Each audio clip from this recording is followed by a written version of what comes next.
Hey everyone, Scott here, and we got something a little different today. It's a graphic novel on depression and anxiety based on a true story by Brent Williams and illustrated by Korkut Öztekin, and I hope I said his name correctly. It's called Out of the Woods, and it's a relatively short book. You could sit down and read it in one sitting. And I think it's just a great a way to learn more about depression and anxiety and see someone's journey through it. A lot of books on depression and anxiety can be rather large. Sometimes they're kind of dry. Uh, One that I finished this summer here is The Noonday Demon by Andrew Solomon, a well-known book on the topic. Really wonderful and was an excellent read. It's also over 500 pages, so yeah, that's a lot. This is something that may be more accessible for many people. And for that reason, I think it is great for educating people, whether you're dealing with depression or someone you know is. This would be wonderful to read. The illustrations work well. I love the style. We see very early on, it's a bit monochromatic, not much color. He looks very kind of dark, just very pained. And as he gets some recovery and starts to feel a little better later on, we start to get a bit more color. He looks a bit more human. And as his mood changes up or down, we see the illustration style reflect that. And I love that because it communicates how he feels even more on top of the words that are there. A great use of the artwork and of the graphic novel format. I love how much openness and honesty is shown.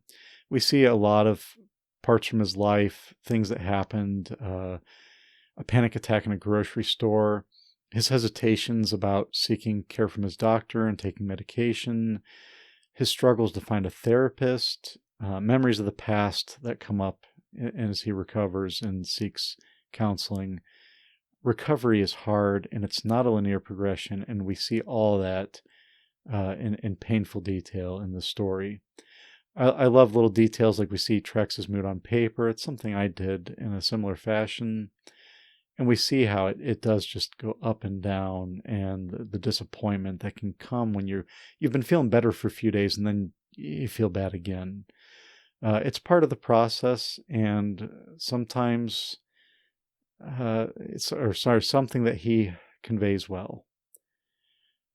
I do have two caveats about this book. One is that he is very hesitant to take medication, and that's okay, and he's not anti-pharma or anything like that, but he ultimately never takes an antidepressant. But he does show the doctor in a good light and shows that it is good advice. And it's true, not everyone needs them, and that's great. But I wouldn't want a reader to take from this book that, oh, he didn't need medication, so I don't. That's not the message at all. And on the flip side, I think a very positive part of that is he does have a very, very serious depression. And I think I used to have this idea that, oh, I didn't need antidepressants for a lot of years, so my depression's not serious. Well, that's not true. His was very serious, and he didn't need them. And that is a good thing about seeing that. And that's something that I've definitely had to learn myself. The other caveat I have is it's clear from his story and recovery that he had ready access to doctors and therapists. He was able to afford not to work, to purchase supplements and eat whole foods and make big lifestyle changes. And he makes even bigger changes, which I won't go into because I don't want to spoil the ending. But he really kind of upends his life. And a lot of us just can't do those things. It's just unavailable to us. We have other obligations, or the cost is just too much. And, it's wonderful that he could do those things and they helped him. But most of us will need to work out our depression and anxiety within the circumstances we're already living in, whether that's a job, a career, home, community, family, etc. And that's okay. But don't look at this and think, oh, well, getting better is just fantasy because I can't do the things he did or I can't afford some of the things he did. Most of us will make that recovery within the context of the life we're already living. We're not going to have these huge sweeping changes in our life. So this is one person's journey through depression, but it's not the only way. It's going to look very different for everyone. But with those caveats in mind, I highly recommend this book. It does a wonderful job depicting what depression and anxiety feel like, and how challenging and difficult recovery can be.